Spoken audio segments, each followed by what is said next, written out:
This conspiracy theory is a lie. It is a complete falsehood. I have reviewed the press reporting related to this, it's called the cipher in Pakistan, the alleged leak diplomatic cable from the embassy here. It is not accurate. At no point does it accuse the United States government or me personally of taking steps against Imran Khan.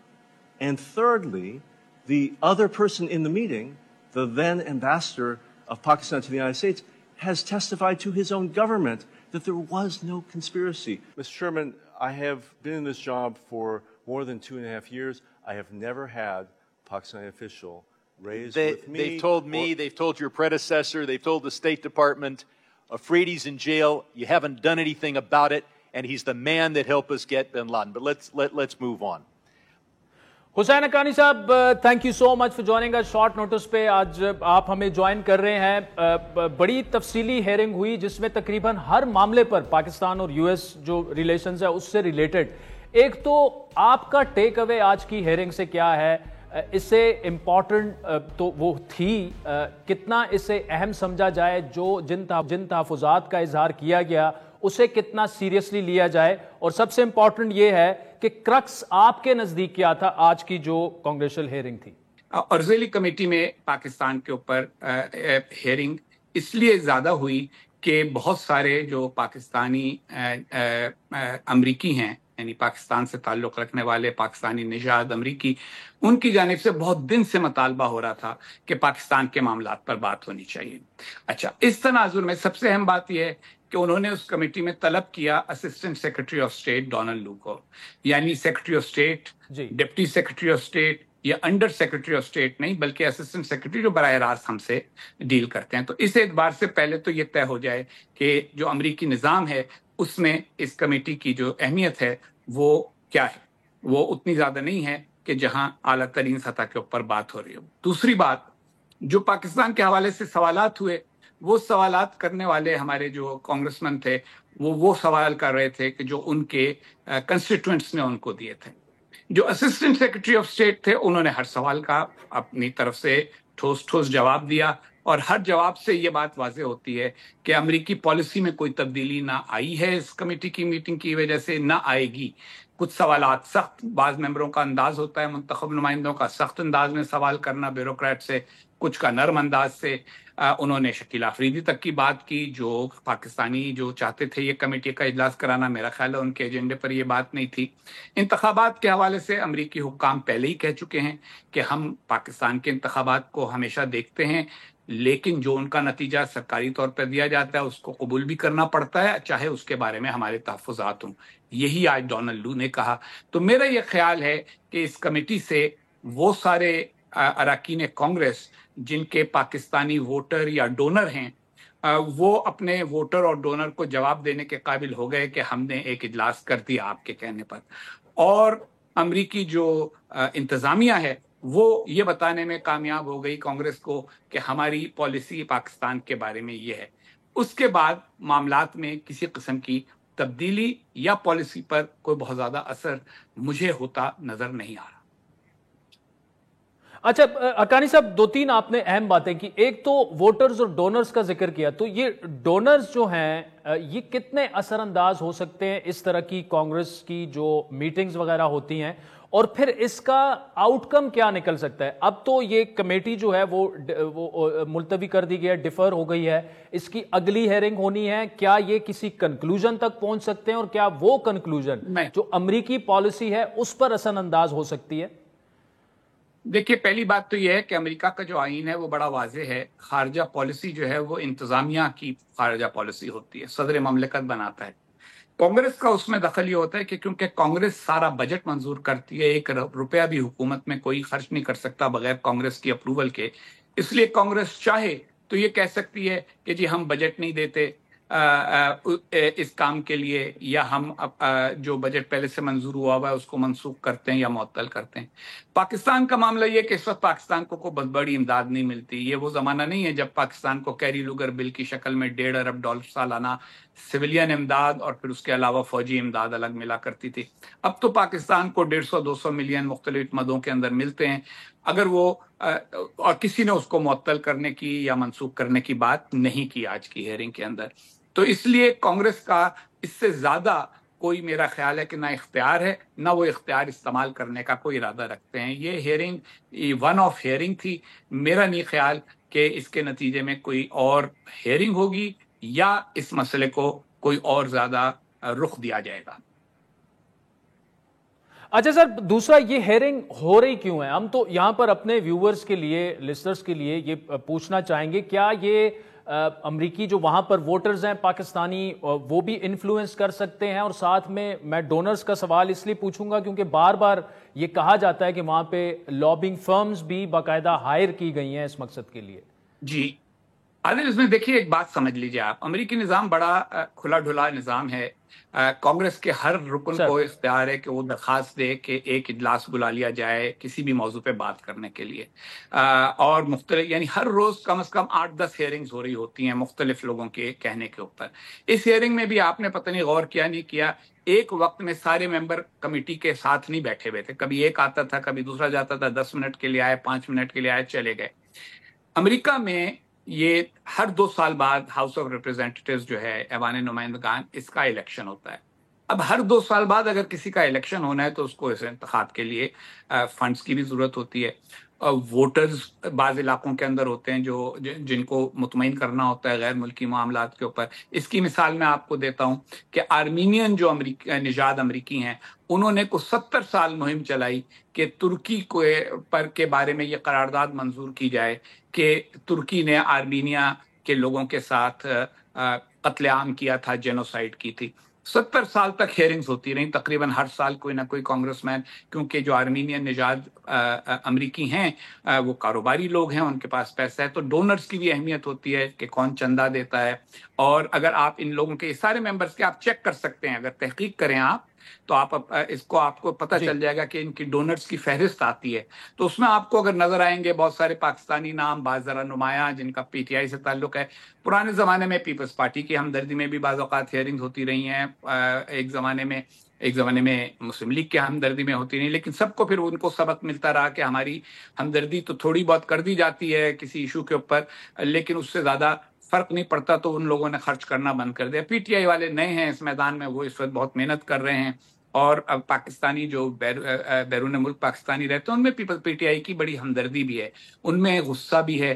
ان کو یہ محسوس ہوتا ہے کہ ان کا mandate چڑھایا گیا ہے، انتخابات کے بارے میں ان کی شدید قسم کے تحفظات ہیں. تو ان کا اظہار انہوں نے کانگریس مینوں سے کیا، چاہے چندہ دے کر کیا، چاہے ان کو اپنے خطوط لکھ کے کیا. اس کے اوپر کانگریس مینوں نے یہ میٹنگ بلا لی. اور اگر آپ دیکھیں نا، اس میٹنگ میں بھی انہوں نے ہیئرنگ کے لیے صرف ایک آدمی بلایا جس کی بات سنی، اور وہ آدمی تھا کہ جو پاکستان سے متعلق پالیسی سے ڈیل کرتا ہے. اور اس سے اب جو سوالات کیے وہ وہی سوالات تھے کہ جو معمول کے مطابق تھے. تو کسی نے، کانگریس مین نے یہ نہیں کہا کہ اس کے نتیجے میں پاکستان کو یہ سزا دی جائے، اس کے نتیجے میں پاکستان پر یہ پابندی لگائی جائے. جب انہوں نے یہ نہیں کہا تو اس کا واضح مطلب ہے کہ وہ صرف اپنے کنسٹیٹوئنٹس کو اور ان ڈونرز کو مطمئن کرنے کے لیے یہ کر رہے تھے جنہوں نے یہ ہیئرنگ کرنے کا مطالبہ کیا تھا.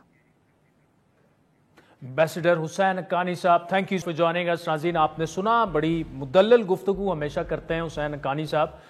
وقت تو چاہتا ہے ایک بریک کا، جس کے بعد اسی ٹاپک کو مزید آگے بڑھائیں گے اور ہمیں مشرف زیدی صاحب جوائن کریں گے اور پروفیسر ڈاکٹر عادل نجم صاحب یو ایس سے ہمیں جوائن کریں گے.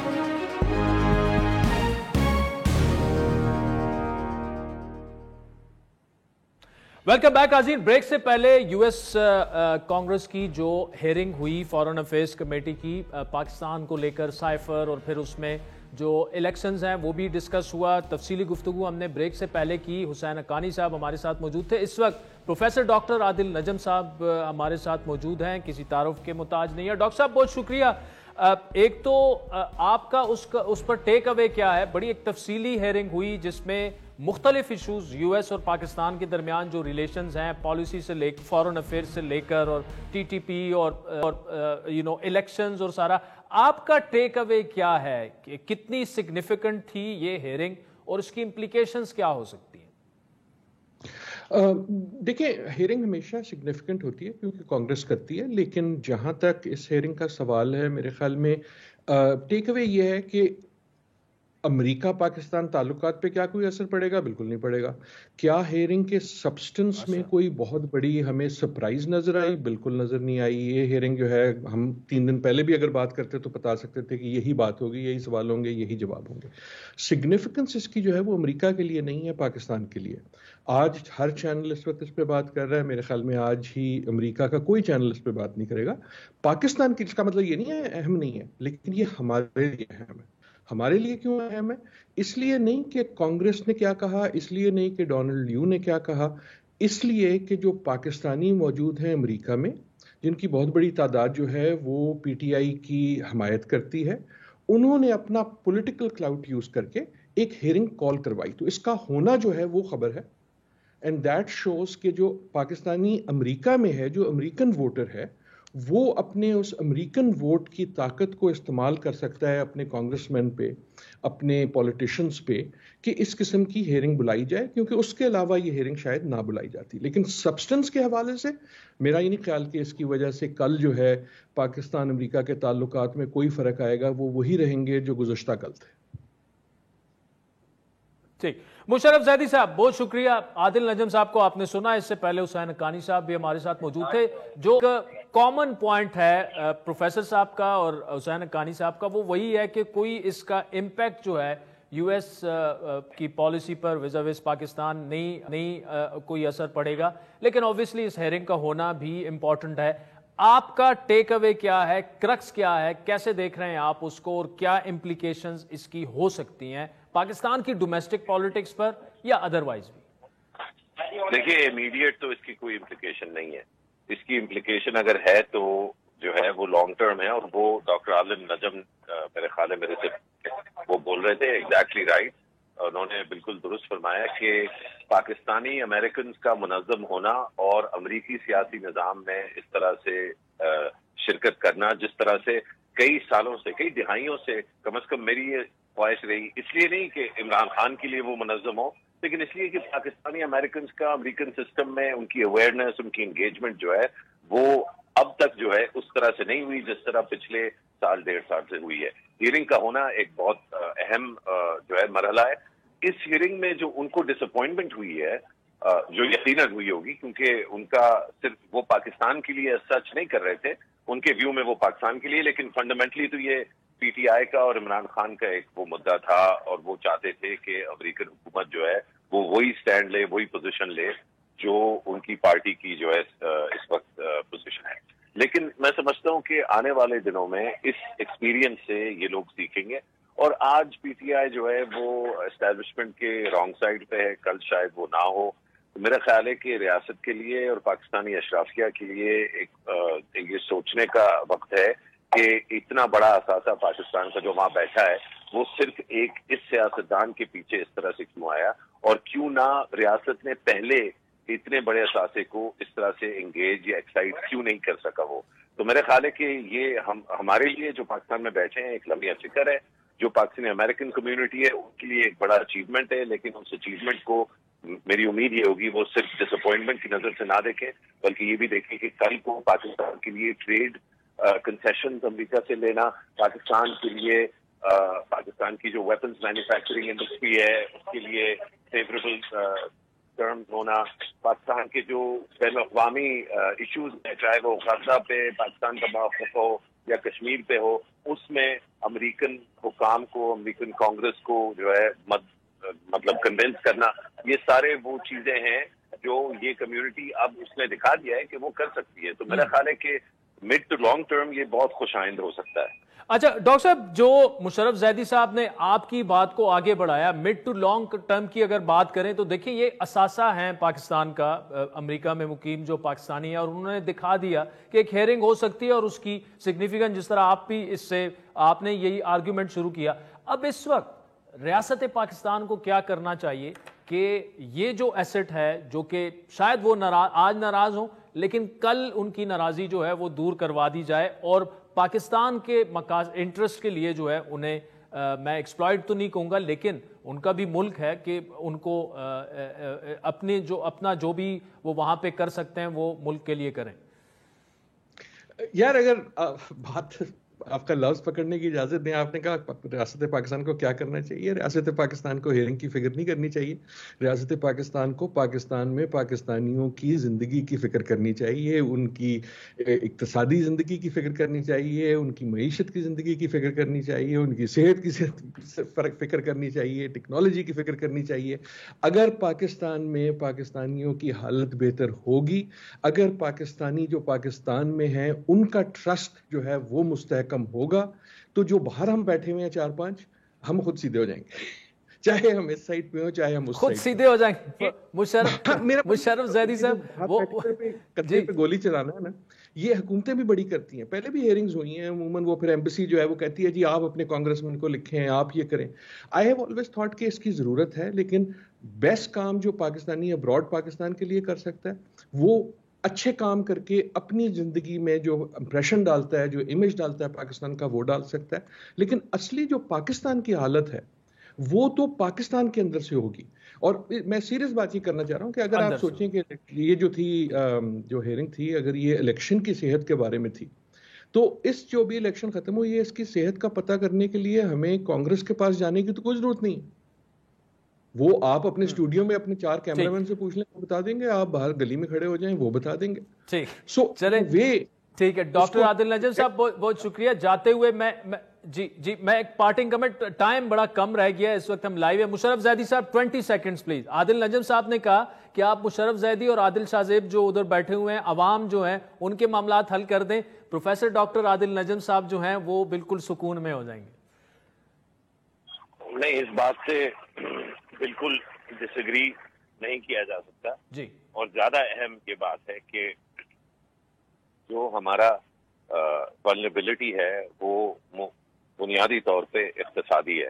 اگر آپ کی معیشت میں اتنا دم نہیں ہے کہ وہ 6 مہینے گزار سکے بغیر IMF پروگرام کے, بغیر امریکہ کی جو ہے آشیرواد کے, بغیر سعودی عرب, چین اور UAE کی آشیرواد کے, تو پھر مسئلہ جو ہے وہ پاکستانی امریکن کمیونٹی کا نہیں ہے, چاہے وہ بالکل ہی پرو اسٹیٹ ہو جائیں یا وہ بالکل اینٹی اسٹیٹ ہو جائیں. بنیادی مسئلہ تو یہ ہے کہ ہم پاکستان کو ٹھیک طرح چلا نہیں پا رہے ہیں, اور اس کی ذمہ داری مکمل طور پہ ان پر عائد ہوتی ہے جو اس وقت پاکستان کو چلا رہے ہیں اور جو ان کا ساتھ دے رہے ہیں. مشرف زیدی صاحب, پروفیسر ڈاکٹر عادل نجم صاحب, بہت بہت شکریہ. بریک کے بعد آپ سے دوبارہ ملاقات.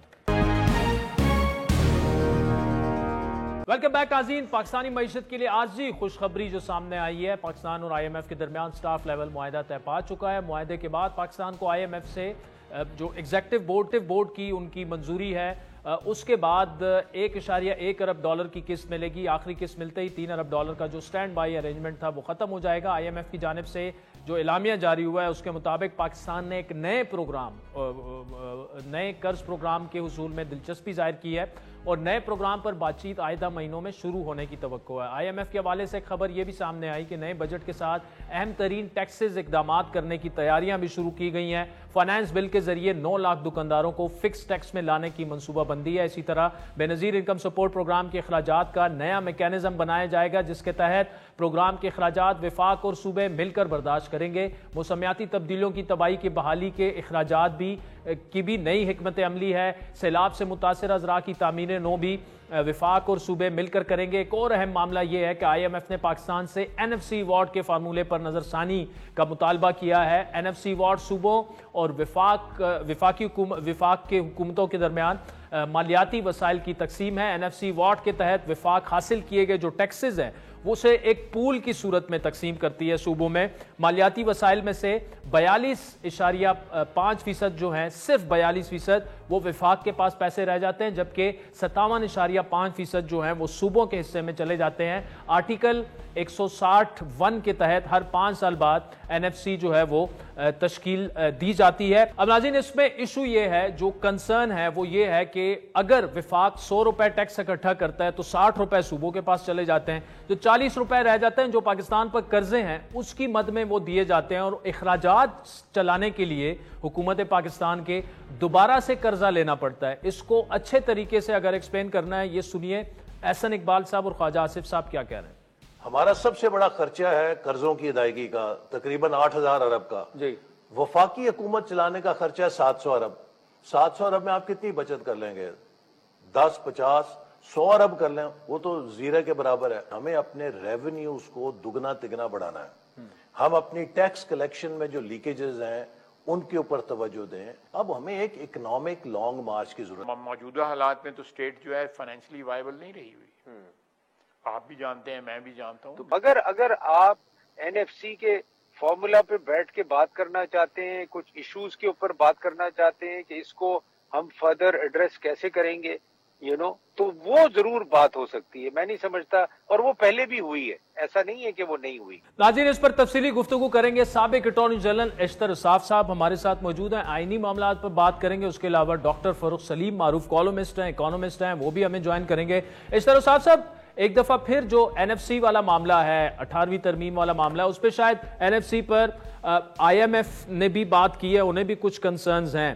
کیا آپ سمجھتے ہیں کہ جو فیڈریشن کی بانڈنگ ہے وہ اس کے بعد بڑی ہے, کم ہوئی ہے؟ فائنینشیل امپیکٹ پر بھی اس کے بات کریں گے. لیکن اوور آل جو ہے ہر 3 سے 6 مہینے بعد یہ بحث دوبارہ سے شروع ہو جاتی ہے کہ جو صوبوں کو شیئر جا رہا ہے وہ اب پاکستان افورڈ نہیں کر سکتا.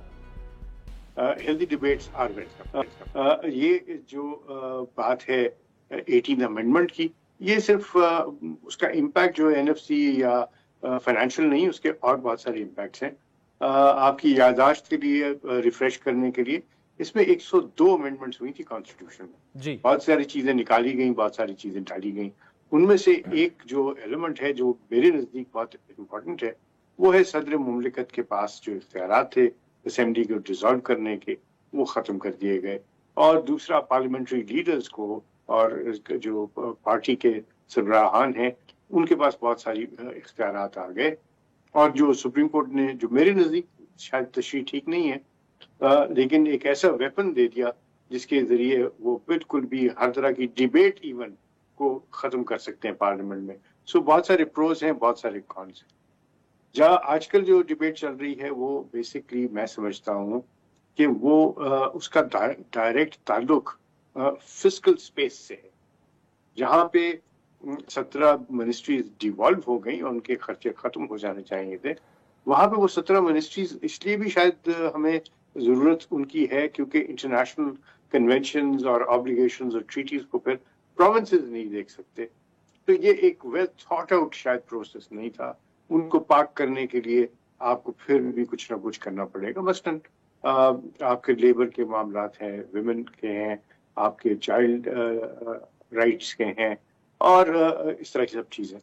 فسکل سپیس کے حوالے سے جو مجھے نظر آتا ہے وہ یہ ہے کہ آپ کی جو ڈیٹ سروسنگ ہے اس کو ایفیکٹ ہوگا, بیکاز بہت سارے جو محصولات ہیں وہ پروونسز کو دے دیے گئے ہیں.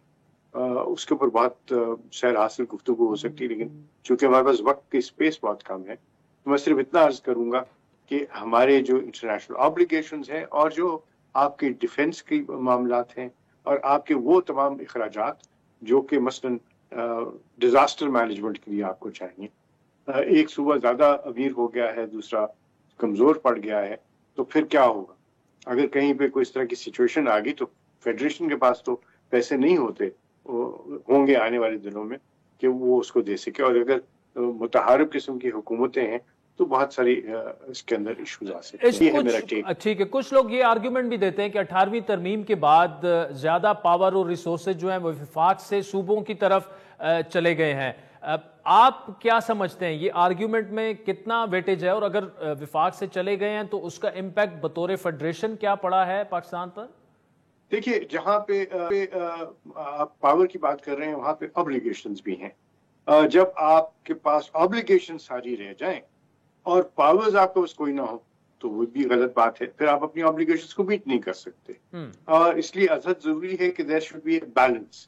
اور یہ جو بیلنسنگ بات ہے وہ بہت امپورٹنٹ ہے. اب فار انسٹنس آپ آئی ایم ایف کے ساتھ بات کر رہے ہیں تو آئی ایم ایف کے ساتھ تو فیڈریشن بات کرتی ہے نا, اور بجٹ جو ہے وہ فیڈرل گورنمنٹ بنا رہی ہے. واٹ اباؤٹ دی پروونسز کا بھی تو سارے معاملات ہیں. اور ایک بہت ہی امپورٹنٹ ایسپیکٹ ہے, وہ ایسپیکٹ ہے کہ آپ کے پاس جو سیلز ٹیکس وغیرہ ہے وہ سارا کا سارا پروونسز کے پاس چلا گیا ہے. میرے نزدیک جہاں پہ یہ بات آ رہی ہے کہ آپ کے ملک کے اندر انٹر پروونشل ٹریڈ جو ہے وہ فری ہوگی, یعنی اس کے اوپر کوئی قدغن نہیں ہے. تو یہ سیلز ٹیکس کا یا پرائس فکسیشن کی باتیں یا اس طرح کی چیزیں، ان سے بہت ساری کمپلیکیشنز ہو رہی ہیں. میرے نزدیک یہ معاملات جو ہیں، فزیکل معاملات جو ہیں، ان کو ٹھنڈے دل سے اوپن ڈبیٹ کے ذریعے جو پارلیمنٹ میں ہونی چاہیے. اور پارلیمنٹ کا کیا کر سکتی ہے؟ پارلیمنٹ اپنے آپ کو ایک کمیٹی کے طور پہ تشکیل دے سکتی ہے، اور اس کے اندر پھر اکانومسٹ آ کے بات کریں، اس میں بینکرز بات کریں، اس میں ریونیو کے لوگ آ کے بات کریں، اس میں لائرز آ کے بات کریں، اس کے اندر تمام وہ اشخاص چیمبرز آف کامرس اس پہ آ کے بات کریں. I think a lively debate is what is required تاکہ اس معاملے کو ہم لائولی اور کنسٹرکٹیو ڈبیٹ کی طرف لے کے جائیں، متحارب گروپ نہ لے کے جائیں. اور ہونا بھی اسی طرح چاہیے. اس طرح استاد صاحب بہت شکریہ. ناظرین، اس وقت ڈاکٹر فاروق سلیم صاحب نے ہمیں جوائن کیا ہے. ڈاکٹر صاحب، IMF جب سے یہ آیا ایک دفعہ پھر یہ ڈیبیٹ ٹریگر ہو چکی ہے کہ NFC کے جو شیئرز ہیں صوبوں کے، اس کو آپ ریوزٹ کریں. اس وقت اوبویسلی پاکستان جو ہے، جو جس اکنامک سچویشن سے گزر رہا ہے، اس میں یہ ساری ڈیبیٹ جو ہے اس کا کوئی تو حل نکلنا چاہیے. آپ کیسے دیکھ رہے ہیں جو NFC کی تقسیم ہے اور IMF نے یہ جو کنسرن کیا ہے، اس کے بعد کیا ہو سکتا ہے اور وے فارورڈ کیا ہوگا؟ دیکھیے، اس وقت جو NFC ایوارڈ دینے کے بعد وفاق کے پاس بچتا ہے، وفاق کا خزانہ خالی ہے. یہاں پہ ہو یہ رہا ہے کہ ریونیو جو ہے وہ وفاق اکٹھا کرتا ہے اور وہ پروونسز میں بانٹ دیتا ہے. رسپانسبلٹی ابھی تک وفاق کے اوپر ہی رہتی. ہونا یہ چاہیے کہ اگر ریونیو جا رہا ہے پروونسز کے پاس تو ساتھ ہی ساتھ رسپانسبلٹی جو ہے اس کا ٹرانسفر ہونا بھی ضروری ہے. اب آپ سوچئے کہ 57% آف دا ریونیو اگر بانٹ دیا جائے صوبوں کے اندر، اور صرف آپ نے قرض کی واپسی کرنی ہے وفاق نے، جو اس سال کوئی 8,500 ارب پہ آئے گی، تو اس کے بعد وفاق کا خزانہ خالی ہے. اور ابھی running of the civil government کے لیے کوئی 714 ارب چاہیے، کوئی 1,000 ارب کی سبسڈیز ہیں، کوئی 1,400 ارب کی جو گرانٹس ہیں، کوئی 450 ارب کی BISP دیتی ہے. تو خزانہ خالی ہے. بجٹ جو ہے وفاق کا بجٹ وہ کسی صورت بن نہیں سکتا جب تک کہ جو فائنینشیل امپلیکیشنز ہیں 18th امینڈمنٹ کی ان میں کوئی رد و بدل نہ کی جائے. اب لاجک عادل صاحب یہ لگتی ہے، اگر وفاق جو ہے وہ 1,800 ارب کا ڈیفنس کا بجٹ دے رہا ہے، تو ڈیفنس جو ہے وہ صرف اسلام آباد کا دفاع تو نہیں ہو رہا، دفاع تو پورے پاکستان کا ہو رہا ہے. اور اگر 7,500 کی ایلوکیشن ہے، مختص کیے گئے ہیں بجٹ کے اندر قرضہ جات کی ادائیگی کے حوالے سے، تو جو قرضہ جات لیے گئے تھے جن کے اوپر یہ ڈیٹ سروسنگ ہو رہی ہے، وہ صرف اسلام آباد کے اوپر تو خرچے نہیں گئے تھے، وہ تو پورے پاکستان کے اوپر خرچے گئے تھے. تو یہاں پہ جیسے میں نے شروع میں کہا کہ ٹرانسفرنس آف ریونیو ہو رہا ہے، ٹرانسفرنس آف رسپانسبلٹی نہیں ہو رہا. دونوں چیزیں ہونی چاہیے. ہم سارا ریونیو وفاق جو ہے وہ صوبوں کو پکڑا دیتی ہے اور رسپانسبلٹی جو ہے وہ وفاق کے پاس رہ جاتی ہیں. ڈاکٹر صاحب دیکھیں، اب تک تو شاید صوبوں کی تھنکنگ یہ تھی کہ چلے وفاق سے پیسے آ جاتے ہیں، اتنا ہمارا بجٹ ہے، اتنے ہم نے خرچ کرنے ہیں. لیکن اگر صوبوں کے پاس یہ پیسے نہ جائیں تو پیسے کہاں سے وہ لائیں گے؟ مطلب جو آپ بتا رہے ہیں اس سے تو ڈیویزیبل پول جو ہے وہ کم ہو جائے گا، اور اگر وہ کم ہو جاتا ہے تو صوبوں پر زیادہ ذمہ داری آئے گی. تو کیا ان کو they have to come up with their own strategy اور فائنینشیل باقاعدہ سے ان کو پلان بنانا پڑے گا؟ پھر دیکھیے BISP کو پروگرام کو دیکھ لیں، اینالائز کر لیں، اس میں وفاق کوئی 466 ارب روپے مختص کرتی ہے. جی. اب وہ جو BISP کی پیمنٹس ہو رہی ہیں، ان کے جو بینیفیشریز ہیں وہ تو صوبوں میں رہتے ہیں. میرا خیال ہے کہ 1% سے زیادہ، کوئی 30-40 ہزار سے زیادہ BISP کے بینیفیشریز اسلام آباد میں نہیں ہوں گے، لیکن سارا کا سارا بوجھ جو ہے وہ وفاق کے اوپر ہے. اسی طرح جو سبسڈیز دی جا رہی ہیں، اگر وہ کہ الیکٹرک کو دی جا رہی ہے، اگر وہ ڈسکوز کو دی جا رہی ہیں، تو وہ ڈسکو جو ہیں وہ تو صوبوں کی پاپولیشن کو سرو کر رہے ہیں، وہ وفاق کو سرو نہیں کر رہے ہیں. تو پرپورشنیٹ جو رسپانسبلٹی ہے، چاہے وہ گرانٹس کے حوالے سے ہو، چاہے وہ سبسڈیز کے حوالے سے ہو، چاہے وہ BISP کے حوالے سے ہو، کیونکہ 18ویں امینڈمنٹ کے بعد صوبوں کو آلموسٹ اٹونومس بنا دیا گیا جی. تو پھر اگر صوبوں کی پاپولیشن بینیفیشری ہے تو پھر جو اس کے ساتھ رسپانسبلٹی آنی ہے, جو بوجھ آنا ہے, وہ بھی صوبوں کو برداشت کرنا ہوگا, ورنہ وفاق نہیں چل سکتا. آپ یہ دیکھ لیجیے, وفاق انڈر دا فائنینشیل امپلیکیشن جو 18ویں امینڈمنٹ کی ہیں, وہ وفاق کا بجٹ نہیں بن سکتا. وفاق 8,000 9,000 10,000 ارب کے خسارے پہ چلے گا, اور وہ اتنی بوروئنگ جو ہے وہ اب نہیں ہو پائے گی جب تک صوبے جو ہیں وہ کوئی اپنا ریونیو کلیکشن کا اور شیئرنگ آف دا ایکسپینسز نہیں برداشت کرتے. فاروق سلیم صاحب بہت شکریہ. ناظرین وقت چاہتا ہے ایک بریک کا, جس کے بعد آپ سے دوبارہ ملاقات.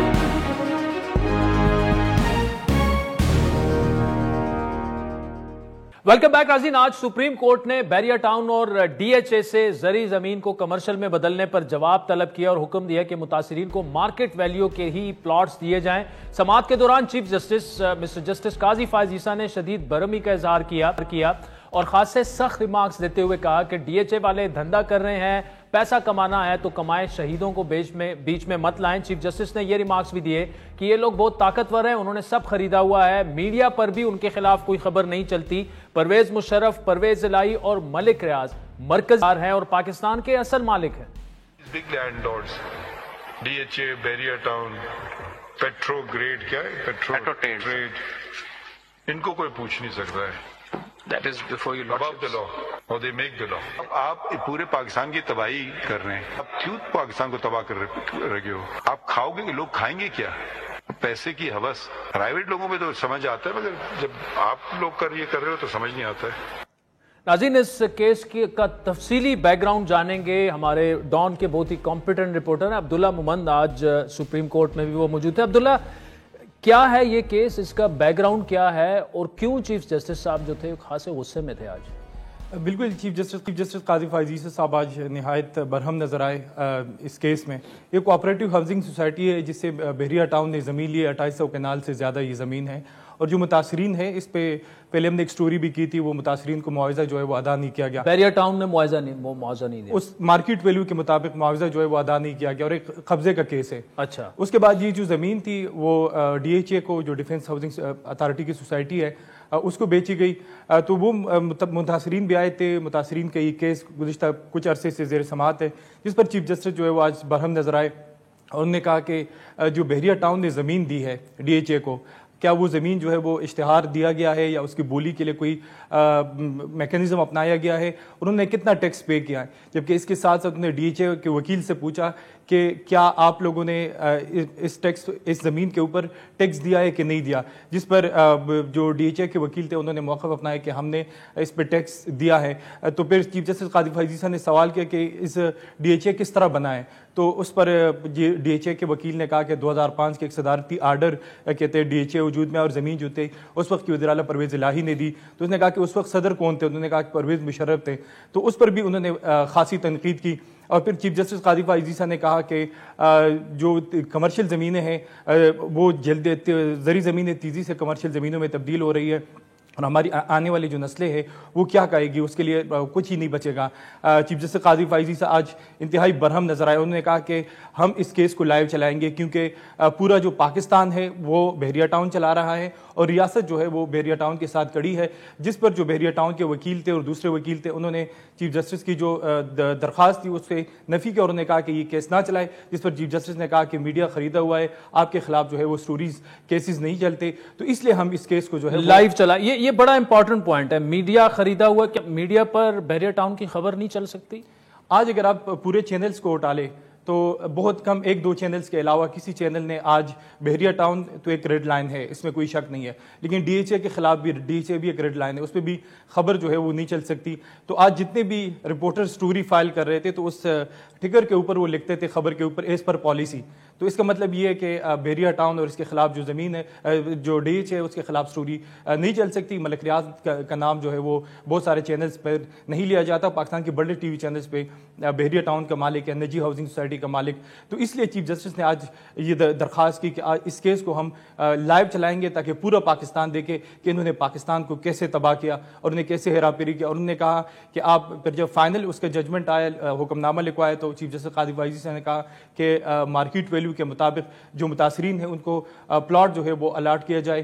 اور اس کے ساتھ ساتھ دونوں فریق جو ہے ان کو طلب بھی کیا گیا کہ آئندہ سماعت پر جو عید کے بعد ہوگی ان سے جو ہے تفصیلی یعنی متاثرین کو ریلیف مل جائے گا. Abdullah Momin, thank you so much for joining us. ناظرین, ایک اور خبر چلتے ہوئے کہ ایوانا بالا سینٹ کی 48 نشستوں پر 2 اپریل کو ہونے والے انتخابات کے لیے 147 امیدوار میدان میں آ چکے ہیں, اور سینٹ کی خالی ہونے والی 48 نشستوں میں سے 29 جنرل نشستیں ہیں, جن میں سے ہر ایک صوبے کی 7 جبکہ ایک جنرل نشست اسلام آباد کی ہے. جنرل نشستوں پر 81 امیدواروں نے کاغذات جمع کرائے ہیں, جبکہ ٹیکنوکریٹ علماء کی کل نشستیں جو ہیں وہ 9 ہیں. 34 خواتین کی ہیں, 8 نشستوں پر 26, اور اقلیت کی جو ہے وہ 2 نشستوں پر 6 امیدوار میدان میں. خیبر پختونخوا سے سینٹ الیکشن کے لیے 2 پی ٹی آئی کے رہنما مراد سعید اور اعظم سواتی کے کاغذات نامزدگی مسترد کر دیے گئے ہیں, جبکہ پی ٹی آئی پارلیمنٹیرین کے رہنما سابق وزیر اعلیٰ محمود خان کے کاغذات بھی مسترد ہوئے.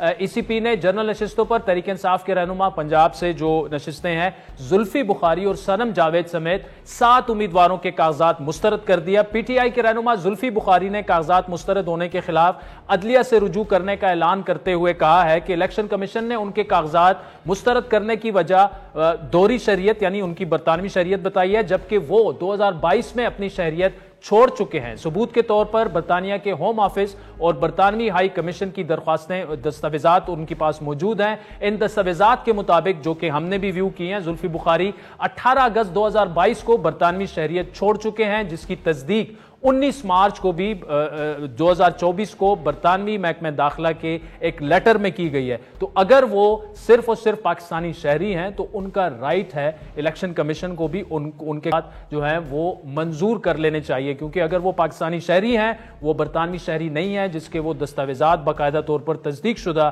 پیش کر چکے ہیں, تو انہیں الیکشن لڑنے کی اجازت دے دینی چاہیے. اگر نہیں دی گئی تو پھر وہ انفیئرنس کنسیڈر ہوگی. آج کے پروگرام پر آپ کے فیڈ بیک کے منتظر رہیں گے. ہمارا ٹویٹر ہینڈل ہے @عادل شاہ زیب. اجازت دیجیے, خدا حافظ.